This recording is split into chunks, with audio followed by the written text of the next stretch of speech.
का पुहुक प्रेम का, कोई बन के भ्रमर रस चुराया करे। प्रेम का स्रोत छल के हृदय कुंज में, कोई हो मुग्ध स्वर को सजाया करे। भूपी अभिनंदन थे राज गुजरात के, बेटी तरुणी वो पन्ना कुमारी रही। होंगे इंदलपति शिव का वरदान था, एक मिलन बिल तरसती बिचारी रही।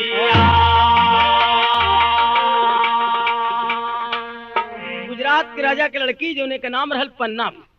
पन्ना के शंकर जी का वरदान रहल कि तो के पति मिले हन त महोबा के आल्हा का बेटा वीर इंदल। भोले बाबा का वरदान तो मिल गल, लेकिन मन के मितवा से भेंट कैसे हुई? कभी यहाँ लिखते हैं और तरज बदल गई बाप। तरज जो है बा जिन बम्बई के रंडी गौले रहल कि हम प्रीतिया हम प्रीतियो करतियो न जनली कि जिंदगी जवाल हो गई।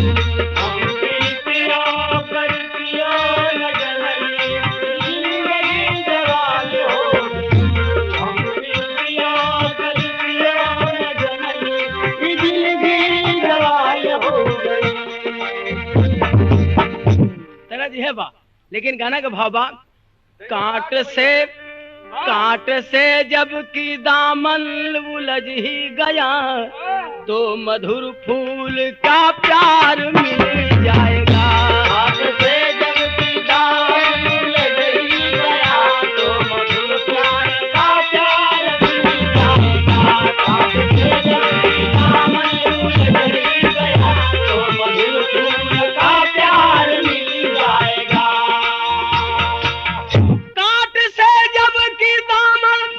उलझ ही गया तो मधुर फूल का प्यार मिल जाएगा।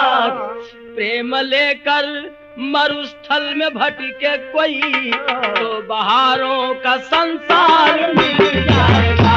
प्रेम लेकर मरुस्थल में भटके कोई, तो बहारों का संसार मिल जाएगा। प्रेम लेकर मरुस्थल में भटके कोई, तो बहारों का संसार मिल जाएगा। प्रेम क्या है? प्रेम हृदय का बिरबाद।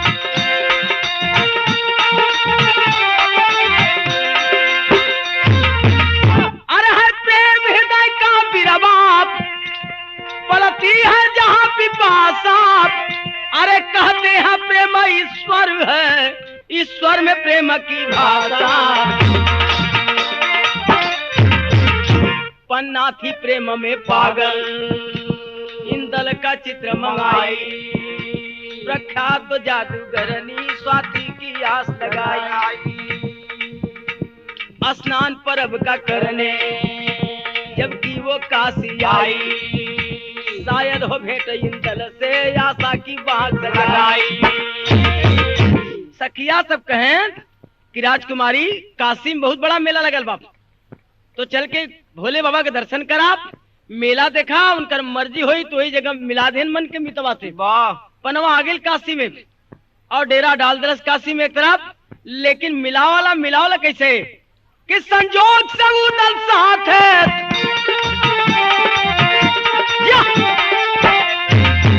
अरे संजोग से उदल साथ है, इंदल भी नहाने आए।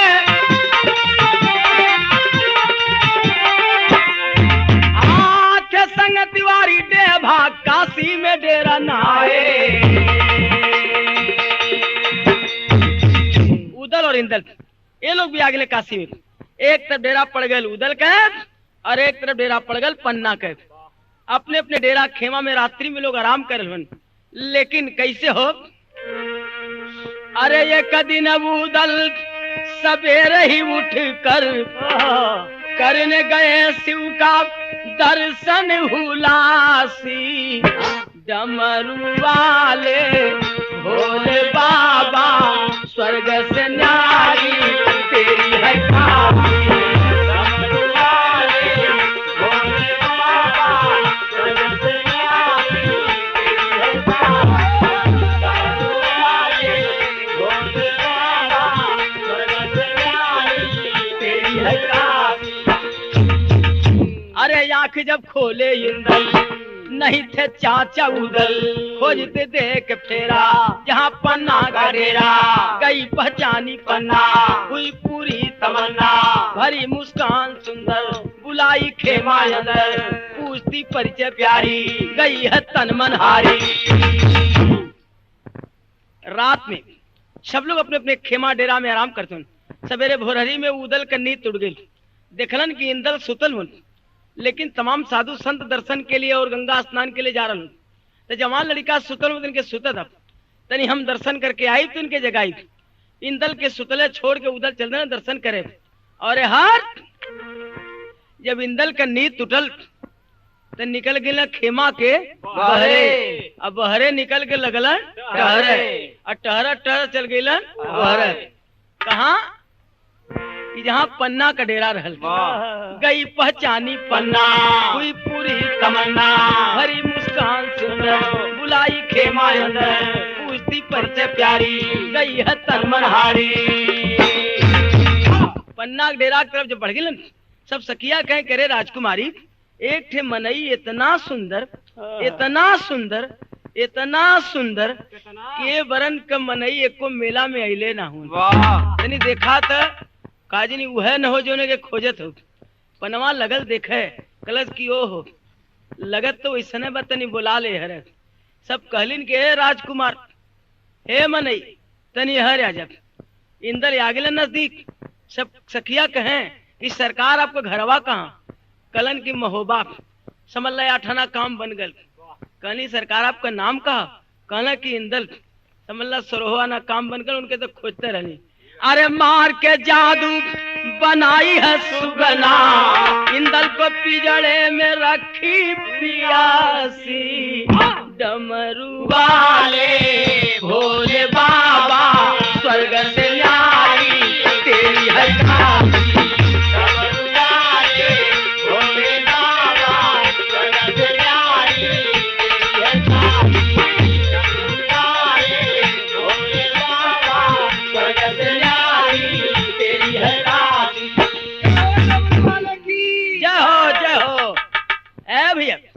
जिस समय मार के जादू पनवा इंदल के सुग्गा बना के पिजड़ा में रखलस। सखियन से कह कि समझ ला हमार दर्शन भी हो गल, प्रसादी रख ली पिजड़ा में निकल चला। यहाँ कोनो देखे न पानी बड़ा गड़बड़ हो जाई। लेकिन तरज बदल गई। हाँ तरज जो है बा तरज जो है बा कि के कर मनवा राखी। अरे अकेले जियरा के कर मनवा राखी।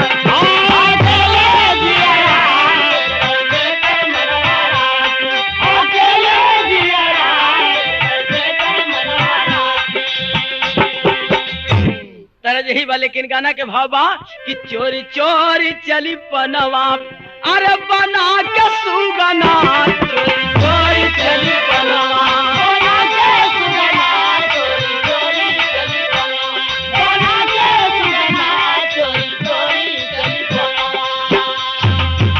घर जाके रातिया में मर्द बनाई अरे सजिया लगाई सुबह सजना। चोरी चोरी चली पनवा अरे बना के सुगना। चोरी चोरी चली पनवा बना के सुगना। चोरी चोरी चली पनवा बना के सुगना। चोरी चोरी चली पनवा। ले गेल घरे 2 बजे रात के सब खिड़की दरवाजा बंद करके पिजड़ा में सुग्गा निकाल के मर्द बना दिलस। और कहलस कि बड़ा तकलीफ भल हुई। पिजड़ा में मुड़ी हिलाव तिलक थक गलो बा तनी बिस्तरा पर आराम कैला 2 घंटा। इंदल कहे छल से मुझको तुलाई अरे कैसे तेरी बाहों में झूलू पलना।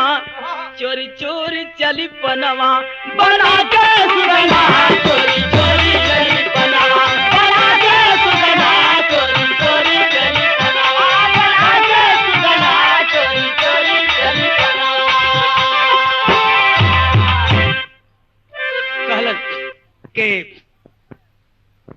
धोखे से लाई मुझे और कह रही आराम करने के लिए। ऐसा ऐसा बिस्तरा बहुत देख ले, लेकिन वो समझा रहे औरतन के पास मर्दन के समझावे के बड़ा अक्ल बा। समझा रहे क्या?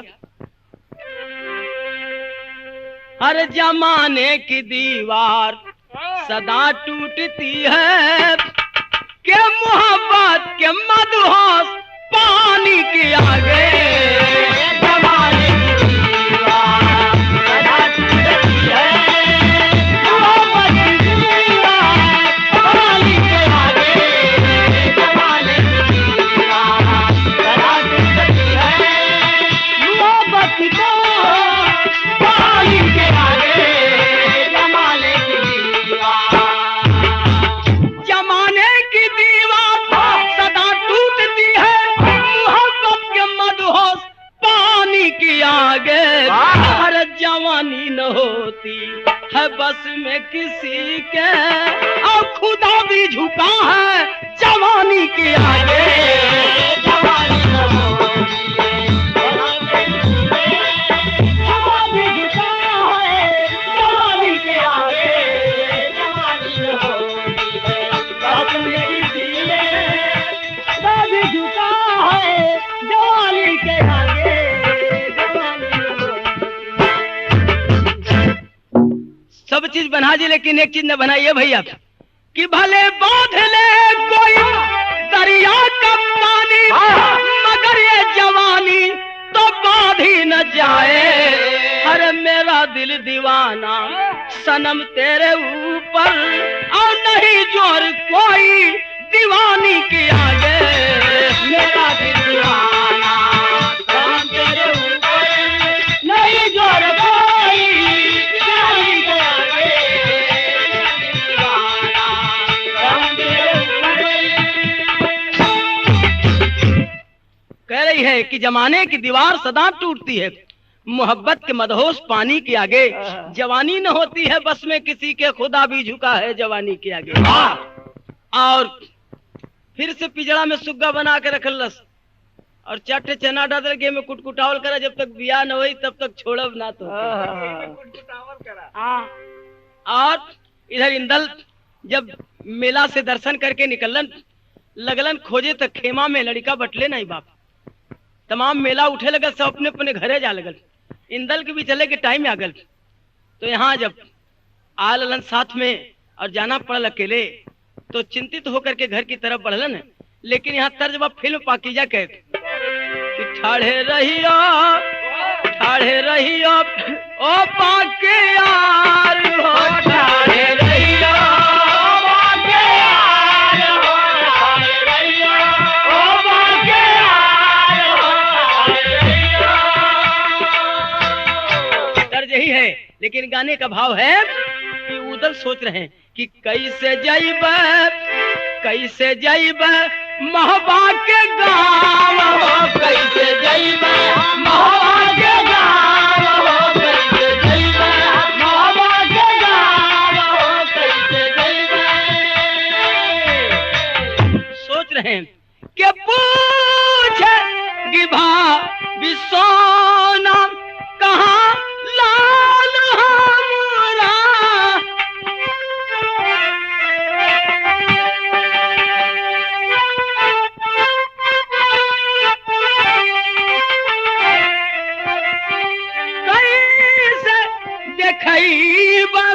दादा के चेहरा। सोच रहे हैं कि भैया पूछन के मार बेटवा कहाँ कौन जवाब दे, भौजी पूछन के मार लाल कहाँ कौन जवाब दे। तो खोया हीरा है काशी के ठाव, कैसे जइबे महबा के गाँव, कैसे जइबे महबा के गाँव, कैसे जइबे। सोच रहे हैं कौन जवाब दे। और हर पिंजरे में कोई परवाना तरसना, कि पिंजरे में कोई परवाना तरसना, और तरस कहीं फूल बिन माली बन बेगाना, तरस कहीं फूल बिन माली बन बेगाना। पिंजरे में कोई परवाना,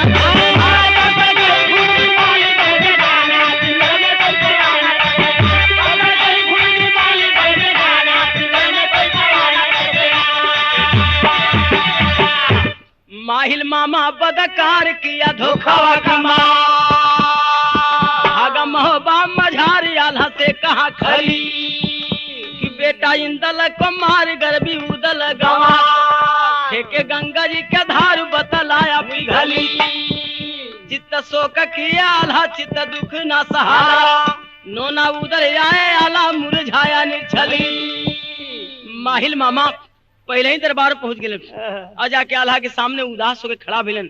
आल्हा पूछे कि मामा का बात हो बड़ा उदासल हुआ? कलन का कहीं कहे में कलेजा मुंह क्या हो तो कलन मामा कुछ कहा? कलन की का कहीं तोहरे बेटवा इंदल के कत्ल करके उदल गंगा जी में फेंक दिलन। कलन साचो मामा कह तब का झूठ कहती अपनी अखिया से देख के लिए तो चित्त दुख की आल्हा चित्त दुख न सहाला नोना उदल आए आला मुरझाया निर्छली तब तक इंदल आ गए उदल आ गए। आल्हा कहे करे उदल मेरा बेटा कहाँ है? तो धन इंदल गहराय जिया ढूंढ बेकला दुखी आल्हा गरमा न विश्वास के झली। उदल कहे कि भैया इंदल तो मेला में हेराय गए। आल्हा कलन की मामा ठीक कहतलन जब शंका समा जाए तो सब चीज के दवाई बा शंका के दवाई नहीं बाप। कहलन करे का छोट मोट को समानल के हेरा जाई जवान लड़का हमार हेरा कैसे गल? आल्हा बिगड़ के कहे का कि संगा वाले गाइले धोखावा कमाइले रे पजिया कहाँ सुगावा के मरले रे पजिया कहाँ सुगावा के मरले रे पजिया कहाँ सुगावा के मरले रे पजिया कोड़ावा के मारिले पर जिंदगी तुम्हारी रे पजिया मोर बगिया उजरले रे पजिया मोर बगिया उजरले रे पजिया मोर बगिया उजरले रे पजिया। अरे बोली आल्हा बेटा समान उदल में तेरा मान किया लेकिन तू यधम बना भाई बेटे का मेरे बलिदान किया क्या यही फर्ज है भाई का? तू पकड़ा रूप कसाई का उदल रोकर तब बोले हैं सब सत्य भेद को खोले हैं पर्वत पानी हो सकता है सागर धीरज हो सकता है इंदल का वध मैं कर डालूं ऐसा न कभी हो सकता है।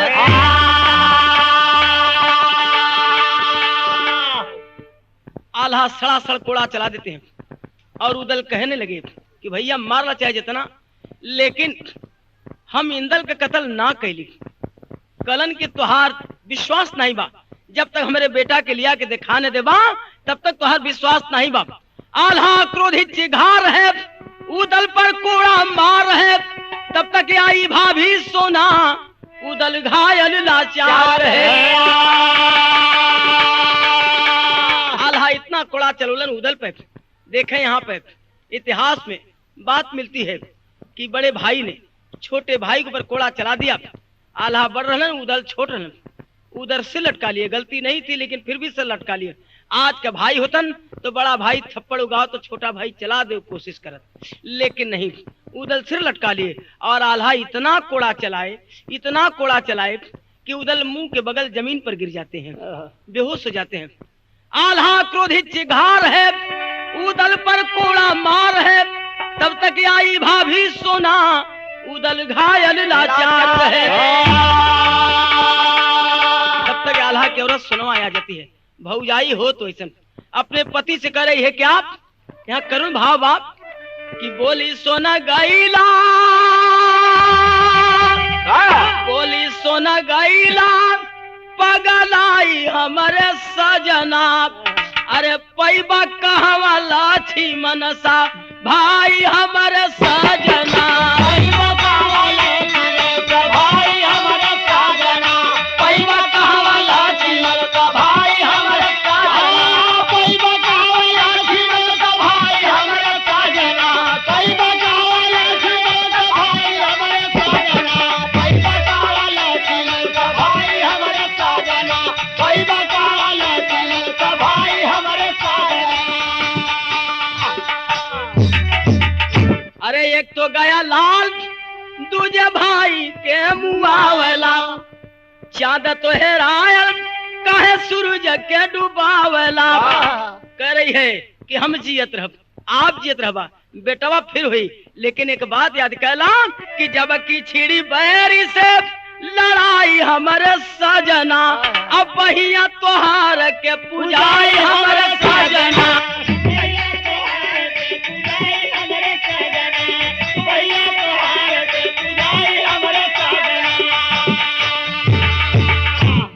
करे बेटवा फिर हुई, लेकिन भाई न मिली।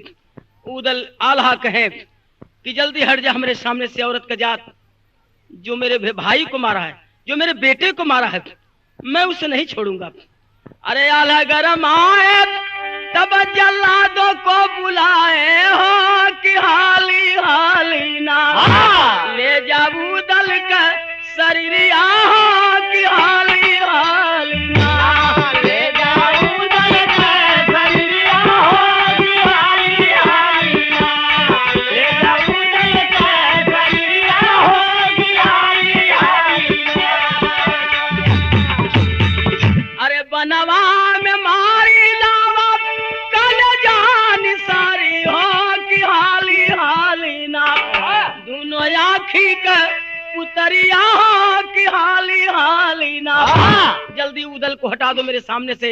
जल्लादों को बुलाकर कहते हैं कि ले जाओ इसे और ले जाके जंगल में कलेजा और आंख निकाल के ले आवा, तब जीव के संतोष हुई। जल्लाद जब छकड़ा पर लाद के लेके चलन उदल के सोनवा जब सुन पौलो तो कलत के रे भैया लोगन सब दिन हमारे राजा काम कैला, आज हमारे ठे काम कर दा। अरे चोरी से सोना दी जल्लादों को रुपया हो कि हाली हाली ना कुछ सिखावैले गुजरिया हो कि हाली हाली ना कुछ सिखावैले गुजरिया हो कि हाली हाली ना कुछ सिखावैले गुजरिया हो कि हाली हाली ना। भैया लोगन उदल के मारे मतलब बेटवा फिर हुई, लेकिन देवर ना मिली और उदल ऐसा देवर है जहान में ना मिली।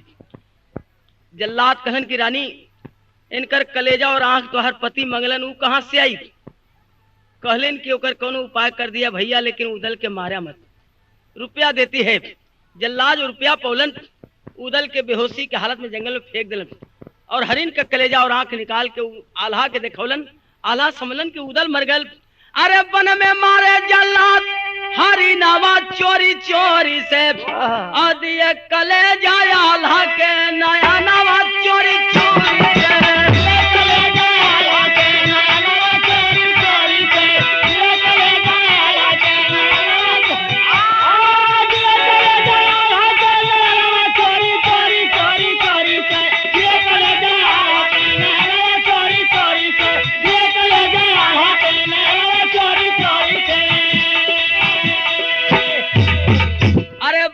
उदल मिल गए डेभाप अमर गुरु लग आए हैं भेद पूछते इंदल के तब गुरु ध्यान लगाए हैं। आल्हा उदल के पक्का साथी डेभा तिवारी उदल को खोजते खोजते जंगल में पाए और बेहोशी की हालत से होश में लाए और अमर गुरु सच्चा साधु अमर गुरु के पास आते हैं। अमर गुरु कहलन कि बचवा तू लोग के का चाहिए। उदल कहलन कि हमारे शरीर पर एक कलंक लग गल बाप, हमार भतीजा मेला में हमसे हेरा गल, इतना बता दा कि जिंदा हो कि साचो मर गल। अमर गुरु ध्यान लगा के देखलन कहलन बचवा तू जियत बा। कहां सरकार? हरे इंदल को गुजरात ले गई पनामा चोरी चोरी से और जादूगरनी बनाई के सुगनवा चोरी चोरी से जादूगरनी बनाई के सुगनवा चोरी चोरी से जादूगरनी बनाई के सुगनवा चोरी से जादूगरनी बनाई के सुगनवा चोरी चोरी चोरी चोरी से जादूगरनी बनाई के सुगनवा चोरी चोरी से जादूगरनी बनाई के सुगनवा चोरी चोरी से। गुजरात के राजा के लड़की पन्ना ले जाए के पिजड़ा में कैद करके रख ले बाप, जिंदा हो। कहे तब तो चलेगी चाहिए, कहेंगे हाँ जा, लेकिन एक चीज ले जा कि होती वहां मार जादू के ले जाए को बसुरिया हो, अब बंसी बजने पर असर न करी है जादूगरिया हो। अरे उधर देभा जोगी का तनवा चोरी चोरी से अब पहुंच गए हैं पन्ना के ठिकाना चोरी चोरी से पहुंच गए हैं पन्ना के ठिकाना चोरी चोरी से पहुंच गए हैं पन्ना के ठिकाना चोरी चोरी से पहुंच गए हैं पन्ना के ठिकाना चोरी चोरी चोरी चोरी से पहुंच गए हैं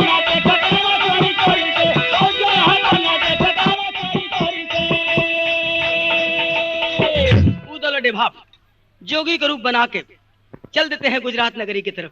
और गुजरात राजा के लड़की पन्ना के महल के आसपास झूम के बांसुरी बजौलन और घूम के भजन गादन।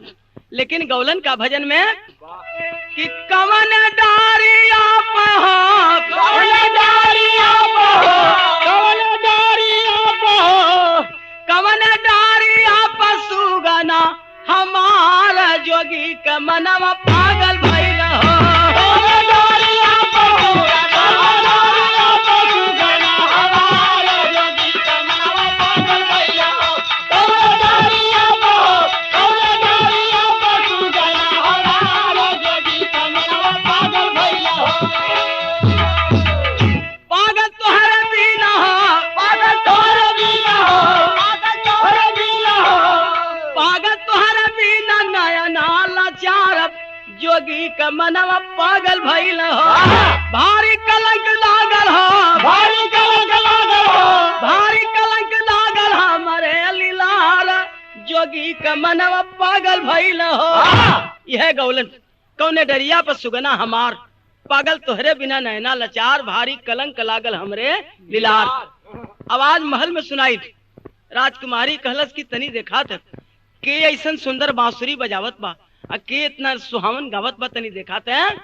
सब सखिया जाके दासी लोग देखलिन, कली करे राजकुमारी दुई ठे जोगी मालूम पड़त सीधे स्वर्ग से उतरल हुन, देवता के अवतार लगत हुन, लीलार चमकत बा, बांसुरी बजावत हुन तो पशु पक्षी के मोह लेत हुन, गीत गावत हुन तो करेजवा में छेद कर देत हुन।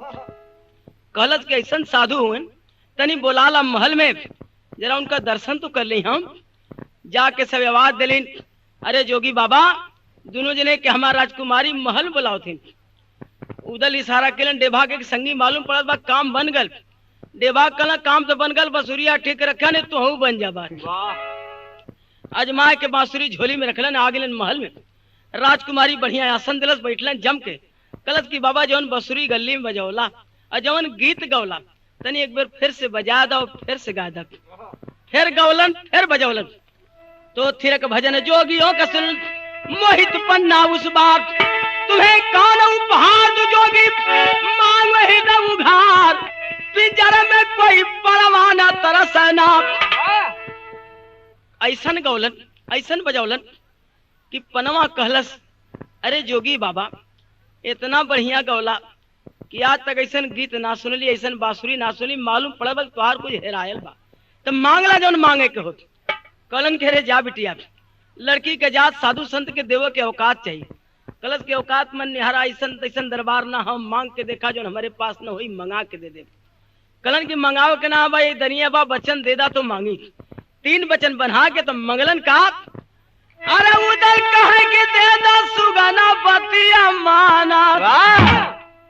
ये सुगवा जो टंगले हो यह दे दा बड़ा निक लगत बाप। कली कह रे बाबा ये काम मांग देला, अरे कुछ धन दौलत मंगले होता। हाय है अरे यार धन मांगा जोगी हीरा और रतना, लेकिन मत मांगा हो सुगानवा हमारा। आला का दुलाला इंदल बनल बाटा सुगाना, भेद जब खुली है बिगड़ी है खेलवा।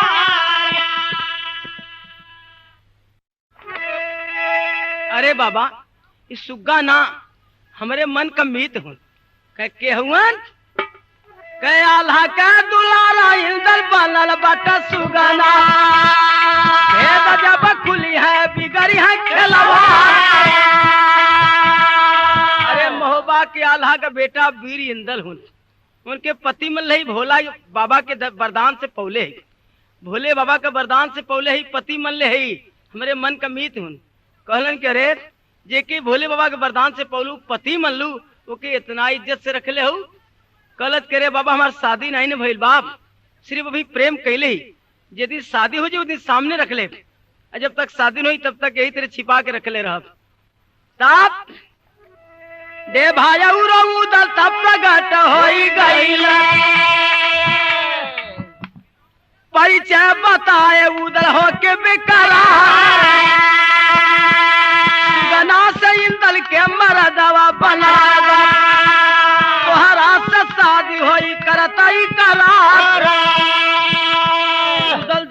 मोड़ी फेंक के सामने हो गए।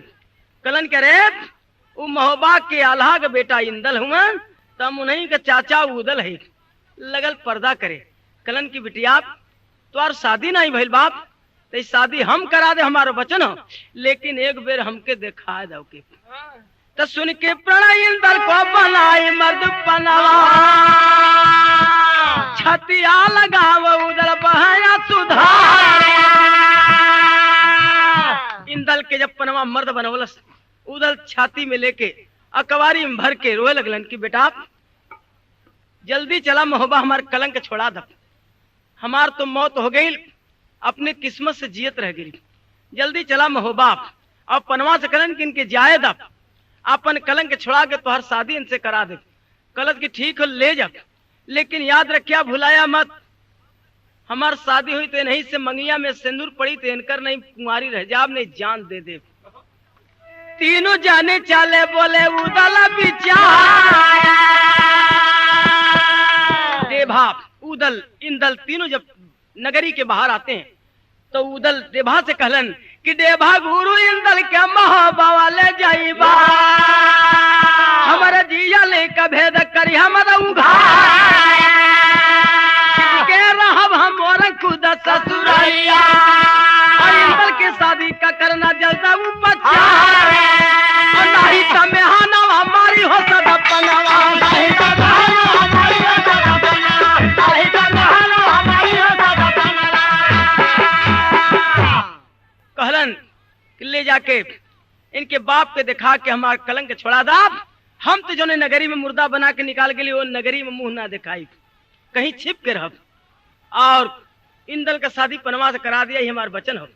देभा तिवारी इंदल के लिए आगे जब चलन है, अरे देभा साथे इंदल पहुंचे महोबा नगरिया, छतिया लगावा करके बुला। इंदल जब पहुंचलन है महोबा में, आल्हा दौड़लन करे बेटा कहाँ रहला।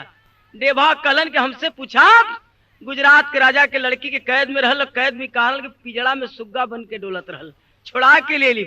लेकिन एक बात हो कि देभा कह शादी का लगन धरावा, पनवा के साथ भल कौल करा, अझंखा आल्हा गुजरात का लड़ैया, अझंखा आल्हा बिकट गुजरात का लड़ैया, कैसे होई धारा से नवरिया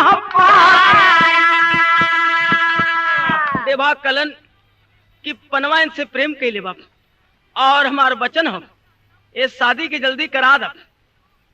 कलन की ठीक कहत हो, शादी तो हम करा दे, लड़की राजी बा, लेकिन लड़की का बाप बड़ा जिद्दी है, बिना लड़ले ब्याह न हुई। देभा कलन तो का लड़ाई से डर लगत हो, अरे जिंदगी में जितना ब्याह कैला, जितना खानदान में शादी भइल, बिना लोहा लड़ाई के ना भइल, आज बेटवा के ब्याह में का शादी से लड़ाई से डर लगत हो। कलन डर तो ना लगत हो भैया, लेकिन एक बात हो कहे का जब बात चुकले तब आवेले कह लगल आए हैं, अरे झंखा आल्हा वक्त पर भुलाइल रही आप, आज उदल बिन पुजाई के समर में बहिया,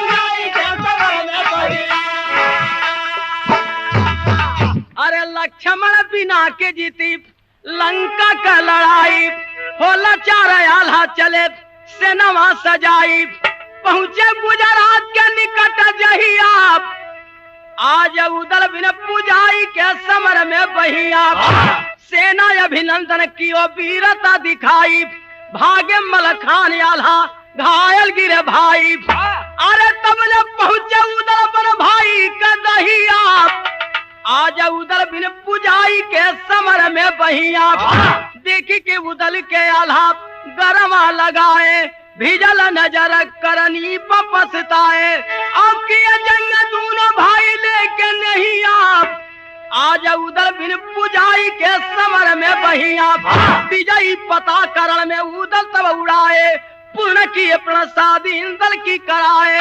अरे पन्ना के पुजाए हृदय का चाहिया, आज उदल फिर पुजारी के समर में बहिया।